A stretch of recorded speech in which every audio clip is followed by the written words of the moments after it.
जो चाहोगे वही मिलेगा। विचारों की शक्ति। दोस्तों, एक बार एक व्यक्ति गौतम बुद्ध के पास गया और बोला, हे बुद्ध, मैं अक्सर लोगों को यह कहते हुए सुनता हूँ कि हम जो सोचते हैं वही बन जाते हैं। इसीलिए मैं आपसे जानना चाहता हूँ कि हमारा जीवन हमारे विचारों से कैसे जुड़ा है और हमारे विचार हमारे जीवन को किस हद तक प्रभावित करते हैं। बुद्ध ने कहा कि यह सत्य है कि मनुष्य जो सोचता है वही बन जाता है। कोई भी विचार जिसे हम लंबे समय तक अपने मन में रखते हैं और उसके बारे में बार बार सोचते रहते हैं, हम वैसे ही बन जाते हैं। लोग उन्हीं के साथ अपना निर्माण करते हैं। विचार जिसके बारे में वह लगातार बनता रहता है। व्यक्ति का चरित्र उसके विचारों से भी बनता है। यदि विचार अच्छे हैं तो चरित्र भी शुद्ध होगा और यदि विचार प्रदूषित है तो चरित्र भी बुरा होगा। अगर आप ध्यान से देखेंगे तो पाएंगे कि आपके जीवन का हर पहलू आपके किसी न किसी पहलू से जुड़ा है। आप आज जो भी है अपने विचारों की वजह से है। आपके विचार अच्छे या बुरे किसी न किसी तरह से आपके जीवन को अच्छा या बुरा बना रहे हैं। हम जैसा सोचते हैं वैसा ही हमारा चरित्र बन जाता है।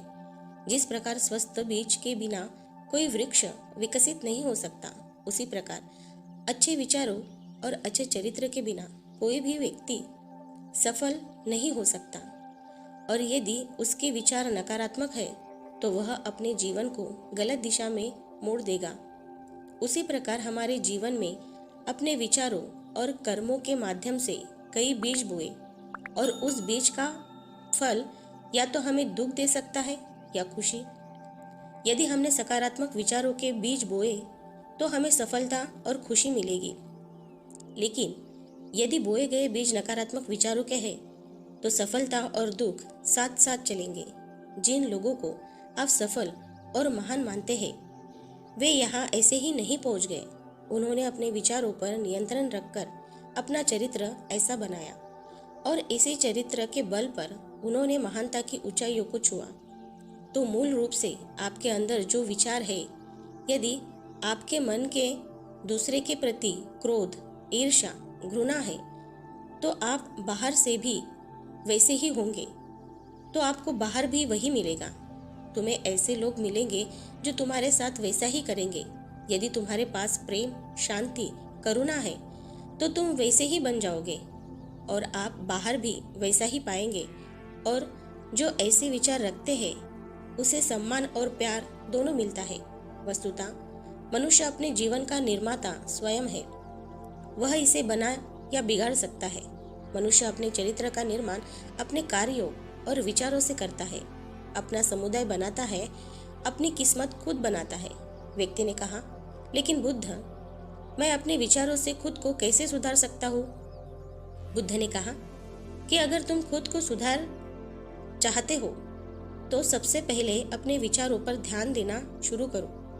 तुम्हें यह देखना होगा कि तुम दिन भर क्या सोच रहे हो।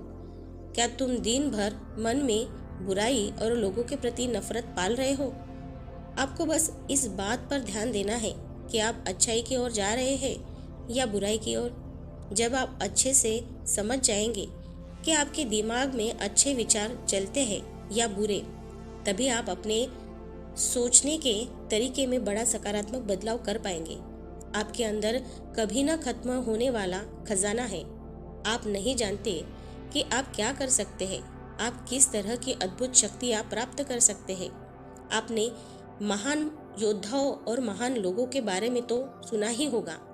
यदि आपको उनकी शक्तियों पर विश्वास नहीं है, आपको बस यह मानना होगा कि आग के बिना धुआं नहीं होता। जरूर उनमें कुछ तो बात होगी जिसकी वजह से उनके बारे में इतना कुछ लिखा और कहा गया है। तो वे कौन लोग थे जो दुनिया में महान योद्धा और आदर्श के रूप में पूजे जाते थे? अगर हम थोड़ा और गहराई से सोचे तो ये वे लोग थे जिन्होंने अपने भीतर के अटूट खजाने को पहचाना। वे लोग अभ्यास करते रहे और सभी की भलाई करने वाले लोगों की मदद करके खुद को बेहतर बनाते रहे और वे दुनिया में महान और अमर हो गए। और अगर आप भी ऐसा ही करना चाहते हैं तो सबसे पहले आपको अपने विचारों पर ध्यान देना होगा। बुद्ध ने आगे कहा, एक मानव मन की बगीचे से तुलना की जा सकती है। जैसे बगीचे को साफ और सुंदर रखना, समय समय पर उसमें उगने वाले खरपतवार को हटाना पड़ता है, रोज पानी देना पड़ता है, पौधे की देखभाल करनी पड़ती है, उसी तरह हमें अपने मन को भी सुंदर और सकारात्मक बनाए रखने के लिए उसका ख्याल रखना होगा। इसमें लगातार नकारात्मक विचारों को हटाकर सकारात्मक विचारों को जगह देनी होगी। इसके लिए हमें डर, चिंता, नफरत और ईर्ष्या जैसी भावनाओं से खुद को दूर रखना होगा। और इसके लिए आपको अपने अंदर चल रहे विचारों पर लगातार ध्यान देना होगा। किसी भी व्यक्ति के अंदर उठने वाले विचार और उसका चरित्र अधिकतर उसके आसपास के वातावरण और परिस्थितियों पर निर्भर करते हैं। लेकिन इसका मतलब यह नहीं है कि किसी व्यक्ति की स्थिति खराब है, अतः उसके विचार सदैव त्रुटिपूर्ण रहेंगे। वह उन पर ध्यान देकर अपने विचारों को बदल सकता है, और जैसे ही उस व्यक्ति के विचार बदल जाते हैं तो उसका चरित्र और उसके काम करने का तरीका अपने आप बदल जाता है। ये सभी चीज़ें धीरे धीरे सीखनी होती है। विचारों के काम करने के तरीके को समझना होगा। आपको सबसे पहले यह स्वीकार करना होगा कि जो काम सामने वाला कर सकता है वह आप भी कर सकते हैं। आपको बस इसका बार बार अभ्यास करने की ज़रूरत है, नई चीज़ें सीखने की ज़रूरत है। जैसे जैसे आपका मन बदलेगा, आपकी परिस्थितियाँ भी बदल जाएगी। आप जो भी विचार बीज रूप में अपने मन में डालते जाएंगे, यह धीरे धीरे आपके चरित्र और आपके कार्यों में दिखना शुरू हो जाएगा। और एक बार वह विचार आपके अंदर जड़ें जमा लेगा तो आपको सफल होने से कोई नहीं रोक सकेगा। लेकिन अगर वह बीज या विचार नकारात्मक है तो आपको भी असफलता से कोई भी नहीं बचा सकता। इसीलिए अपने विचारों के प्रति बहुत जागरूक रहने की ज़रूरत है। आप अपने अंदर किस तरह के विचार ला रहे हैं। एक बात हमेशा याद रखें, हमें वह नहीं मिलता है जो हम चाहते हैं, बल्कि हमें वह मिलता है जो हम हैं, और हम अपने विचार हैं। इसीलिए इच्छा करना और उस इच्छा के बारे में अच्छा सोचते रहना और उसे पूरा करने का प्रयास करना दो बिल्कुल अलग चीज़ें हैं। क्योंकि इच्छा तो हर कोई करता है, लेकिन उस इच्छा के बारे में लगातार सकारात्मक सोचना और उसे पाने के लिए कड़ी मेहनत करना, बहुत ही कम लोग ऐसा कर पाते हैं। इसीलिए अगर आप अपनी परिस्थितियों को बदलना चाहते हैं तो सबसे पहले आपको खुद को बदलना होगा। लेकिन ज़्यादातर लोग अपनी परिस्थितियों को तो बदलना चाहते हैं, लेकिन अपने सोचने और काम करने के तरीके को नहीं बदलना चाहते। और अगर लोग ऐसे ही रहेंगे तो उनके हालात कभी नहीं बदलेंगे। उस व्यक्ति ने कहा कि बुद्ध, हमारे विचारों का हमारे शरीर पर क्या प्रभाव पड़ता है? बुद्ध ने कहा कि हमारा शरीर हमारे दिमाग का गुलाम है। हम जो भी सोचते हैं उसका पहला प्रभाव हमारे शरीर पर ही पड़ता है। आपने देखा होगा कि जो लोग बहुत ही ज़्यादा चिंता करते हैं और डरते हैं वे जल्दी ही बीमार पड़ जाते हैं। साथ ही जो लोग दूसरों से ईर्ष्या करते हैं और हमेशा नकारात्मक सोचते हैं वे भी बहुत ही जल्दी मानसिक और शारीरिक बीमारी का शिकार हो जाते हैं। और अगर आप ऐसा सोचते हैं तो आपके साथ भी ऐसा ही होगा। इसके विपरीत जो लोग हमेशा खुश रहते हैं वे दूसरों के बारे में अच्छा सोचते हैं, हमेशा स्वस्थ रहने के बारे में सोचते रहते हैं, तो उनकी ऊर्जा एक समान हो जाती है। और इस ऊर्जा का सकारात्मक प्रभाव सबसे पहले उनके शरीर पर पड़ता है। क्योंकि जिस व्यक्ति का मन शांत होता है उस व्यक्ति के शारीरिक हमेशा स्वस्थ रहने के बारे में सोचते रहते हैं, तो उनकी ऊर्जा एक समान हो जाती है। और इस ऊर्जा का सकारात्मक प्रभाव सबसे पहले उनके शरीर पर पड़ता है। क्योंकि जिस व्यक्ति का मन शांत होता है उस व्यक्ति के शरीर की आधी बीमारी अपने आप ही खत्म हो जाती है।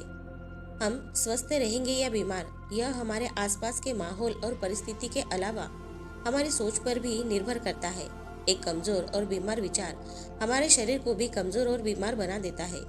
आपने अपने आसपास देखा होगा कि जो लोग बीमार होने से सबसे ज्यादा डरते हैं, जो सबसे ज्यादा बीमार पड़ते हैं, इस डर ने लाखों लोगों की जान ले ली है। इसके विपरीत जो लोग अपने शरीर के बारे में अच्छा सोचते हैं वे स्वस्थ और मजबूत महसूस करते हैं। और जिनके विचार शुद्ध होते हैं उनका शरीर स्वस्थ और मजबूत हो जाता है। वैसा ही हमारा शरीर सिर्फ एक उपकरण है और हमारा मस्तिष्क इस उपकरण को नियंत्रित कर रहा है। जैसे अच्छा भोजन हमारे शरीर के लिए जरूरी है, उसी तरह अच्छी सोच यह हमारे शरीर के लिए भी बहुत महत्वपूर्ण है। जैसे ही आपके विचार शुद्ध हो जाएंगे, इसका सबसे पहला असर आपके शरीर पर दिखाई देगा। एक शुद्ध और सकारात्मक दिमाग आपको कभी भी खराब खाना खाने नहीं देगा। इसीलिए सबसे पहले अपने दिमाग को सुरक्षित रखें, फिर यही दिमाग आपके शरीर को हर बीमारी से बचाएगा। यदि कोई बीमार और कमजोर व्यक्ति अपने शरीर को पूरी तरह से स्वस्थ बनाना चाहता है, तो उसे सबसे पहले अपने शरीर को ठीक करना चाहिए। विचार और उसका मन, उसे प्रकृति के संपर्क में रहना चाहिए, उसे सूरज की रोशनी में रहना चाहिए और एक सेकंड के लिए भी अपने शरीर के बारे में नकारात्मक नहीं सोचना चाहिए। वह जैसा स्वास्थ्य चाहता है वैसा ही उसे महसूस करना चाहिए और पूरा विश्वास है कि वह वैसा बन सकता है। उस व्यक्ति ने कहा, बुद्ध, अब आप मुझे ये बताइए कि हमारे विचार हमारे लक्ष्य को कैसे प्रभावित करते हैं। बुद्ध ने बताया कि जब तक आपका लक्ष्य आपके विचारों के अनुरूप नहीं होगा, तब तक आपको सफलता नहीं मिल सकती है। कहने का मतलब यह है कि आप हर दिन एक नई चीज सोच सकते हैं। जो मैं आज चाहता हूँ यह बनना, कल मैं वह बनना चाहता हूँ या बाद में कुछ और।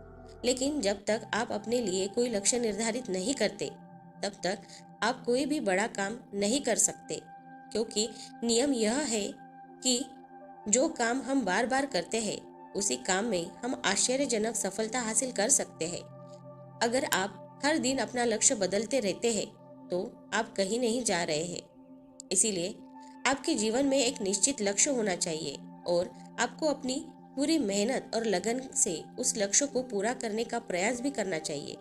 और इसके लिए आपको अपने सभी विचारों को अपने लक्ष्य पर केंद्रित करना होगा, अन्यथा आपके विचार बिखरे रहेंगे और हो सकता है कि एक बार आप असफल हो जाए या आपको शुरुआत में कोई सफलता न मिले, तो दूसरों को देखकर आपके मन में यह ख्याल आने लगा कि यह काम तो आसान है, जब वह इस काम में सफल हो सकता है तो मैं भी सफल होकर अच्छा पैसा और नाम कमा सकता हूँ।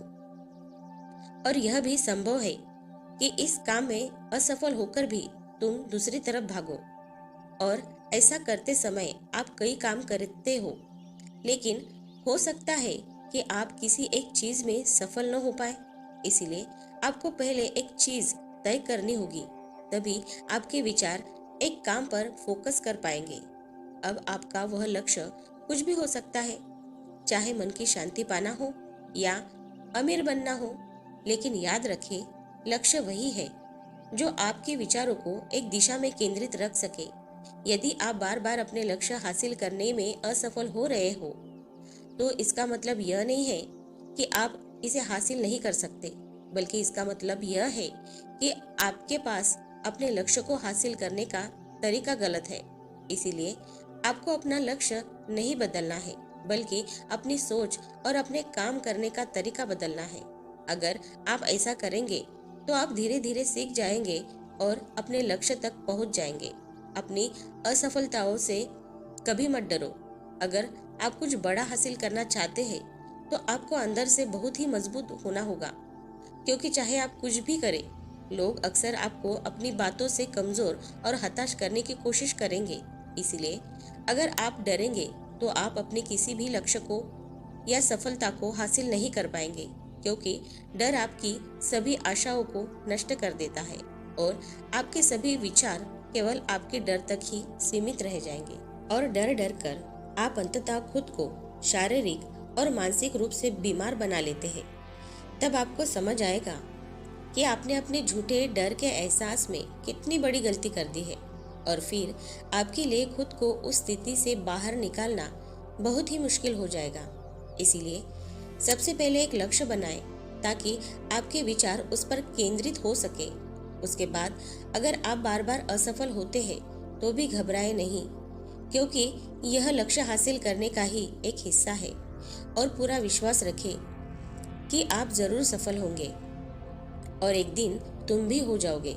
उस व्यक्ति ने कहा, बुद्ध, विचारों और मन की शांति के बीच क्या संबंध है?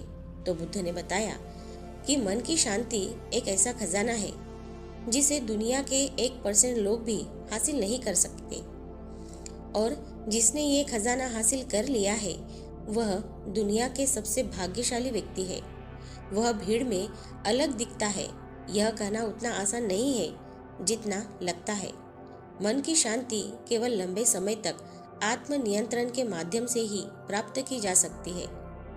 जब कोई व्यक्ति खुद को समझता है और दुनिया प्यार और प्यार के बीच के अंतर को समझती है, उसके अंदर नफरत, डर और ईर्ष्या जैसी भावनाएं खत्म हो जाती है। तब एक दिन व्यक्ति को मन की सच्ची शांति मिल सकती है और यही हर इंसान का अंतिम लक्ष्य भी है। एक शांत व्यक्ति सबसे खराब परिस्थितियों में भी खुद को नियंत्रित कर सकता है। एक शांत व्यक्ति के पास जितनी मानसिक शक्ति होती है उतनी किसी और के पास नहीं होती। शांत व्यक्ति का अर्थ है वह व्यक्ति जिसका मन पूर्णतः शांत हो, क्योंकि जैसे ही आपका मन शांत हो जाता है आपके सभी विचार शांत हो जाएंगे और तब आपको महसूस होगा कि सचमुच आपका दिमाग कितना शक्तिशाली है। जैसे ही आपको मानसिक शांति मिलेगी आप महसूस करेंगे कि आपकी मानसिक शक्ति इतनी बढ़ गई है कि आपके लिए सब कुछ आसान हो गया है। आप जहाँ भी हो, आपकी परिस्थितियाँ जो भी हो, आप खुद को स्वीकार करना शुरू कर देंगे। आप हमेशा खुश रहेंगे और अगर आप यह मुकाम हासिल करना चाहते हैं तो इसकी शुरुआत आपको अपने विचारों से ही करनी होगी। अपने विचारों पर नियंत्रण और अपने विचारों पर यह नियंत्रण आप केवल और केवल ध्यान के माध्यम से ही प्राप्त कर सकते हैं। इतना कहकर बुद्ध चुप हो गए और ध्यान करने लगे और वह व्यक्ति भी उनको प्रणाम करके चला गया। तो दोस्तों, उम्मीद करती हूँ आपको इस कहानी से एक अच्छी सीख मिली होगी। यह कहानी आपको कैसी लगी हमें कमेंट बॉक्स में कमेंट करके ज़रूर बताएं और इस कहानी को अपने दोस्तों के साथ ज़रूर शेयर करें ताकि उन्हें भी इस कहानी से कुछ सीखने को मिल सके। और इस वीडियो को लाइक करें, साथ ही हमारे अकेला अनमोल साथी चैनल को सब्सक्राइब ज़रूर से कर लें और ऐसे ही मोटिवेटेड वीडियो को देखने के लिए हमारे साथ जुड़े रहें और अपना ख्याल रखें। मिलते हैं नेक्स्ट वीडियो में। धन्यवाद।